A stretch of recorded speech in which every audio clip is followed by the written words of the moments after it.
प्रत्यक्ष फलदायिनी योग साधनाएं के अंतर्गत अगला शीर्षक है सूर्य नमस्कार।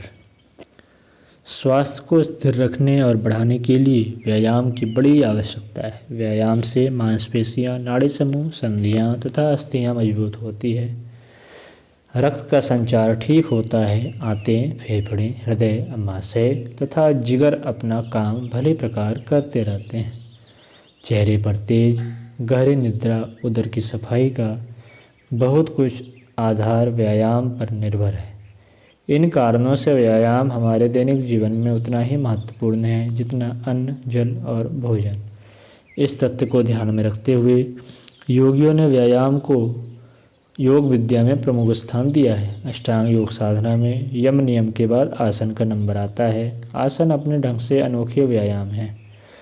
पहलवान जिन दंड बैठक आदि कठोर व्यायामों को करते हैं वे सर्वसाधारण के लिए उपयोगी नहीं बैठते।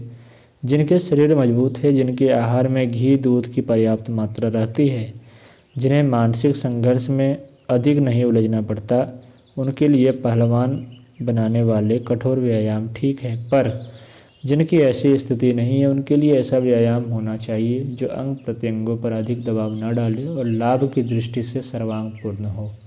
ऐसे व्यायाम आसन ही हैं। शरीर में कुछ सूक्ष्म ग्रंथियां होती हैं जिन पर आसनों के द्वारा विशिष्ट प्रभाव पड़ता है। इस प्रभाव के कारण शारीरिक शक्ति में वृद्धि होने के साथ साथ मानसिक तथा आत्मिक बल भी बढ़ता है।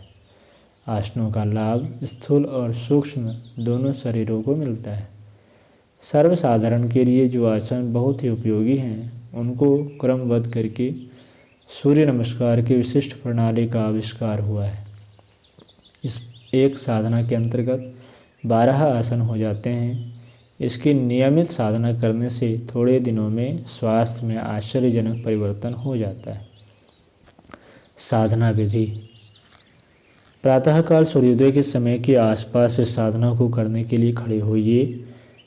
यदि अधिक सर्दी गर्मी या हवा हो तो हल्का कपड़ा शरीर पर पहने रहिए, अन्यथा लंगोट या नेकर के अतिरिक्त सब कपड़े उतार दीजिए। खुली हवा में या स्वच्छ खुली खिड़कियों के कमरे में कमर सीधी रखकर खड़े होइए।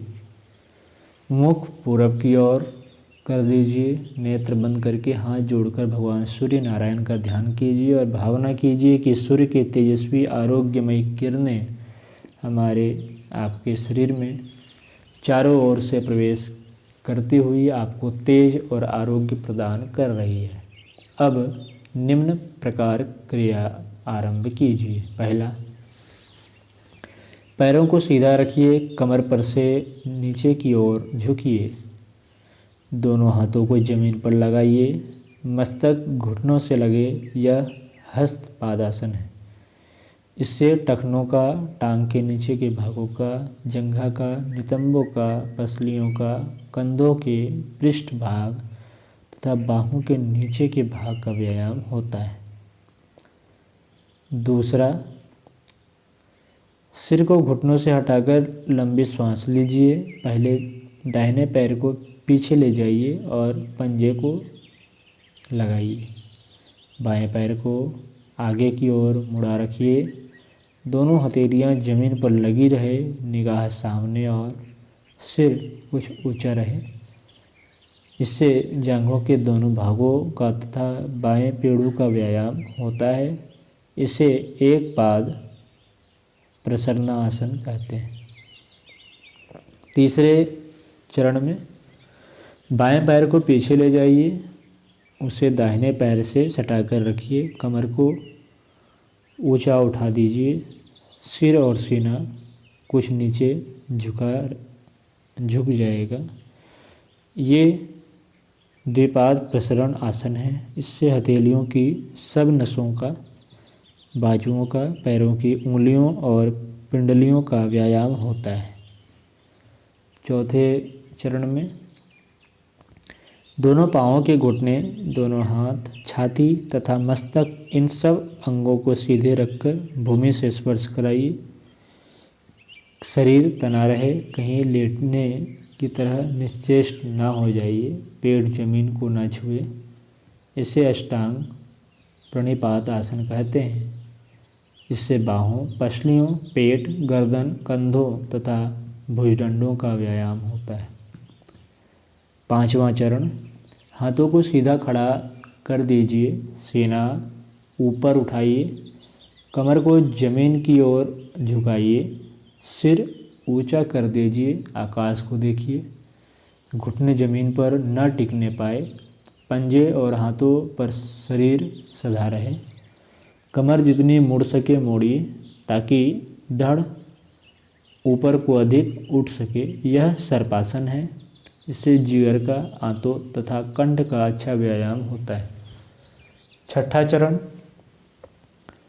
हाथ और पैरों के पूरे तलवे जमीन से स्पर्श कराइए, घुटने और कोहनियों से टखने न झुकने न पाए, कमर को जितनी हो सके ऊपर उठा दीजिए, ठोड़ी कंठमूल में लगी रहे, सिर नीचे रखिए। यह भूधरासन है। इससे गर्दन, पीठ, कमर, कूल्हे, पिंडली, पैर तथा भुजदंडों की कसरत होती है। 7वां चरण, यहाँ से अब पहले की हुई सूरतों पर वापस जाया जाएगा। दाहिने पैरों को पीछे ले जाइए,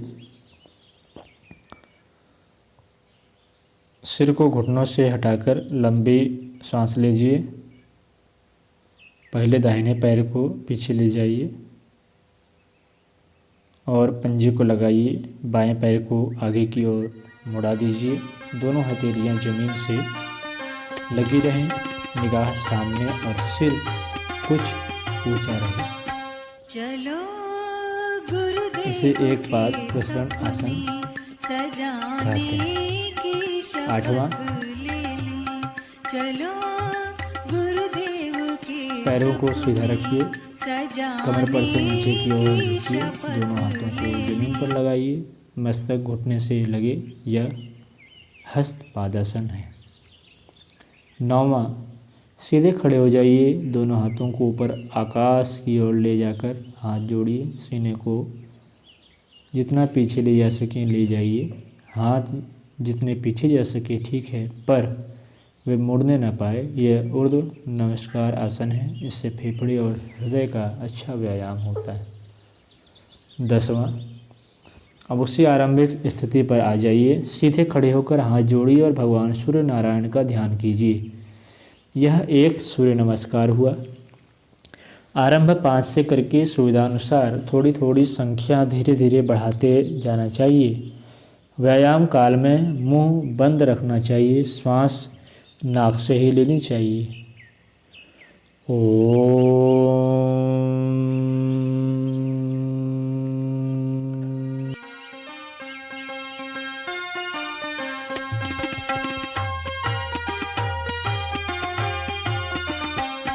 चलो गुरुदेव के सपने सजाने की शपथ ले ली। चलो गुरुदेव के सपने सजाने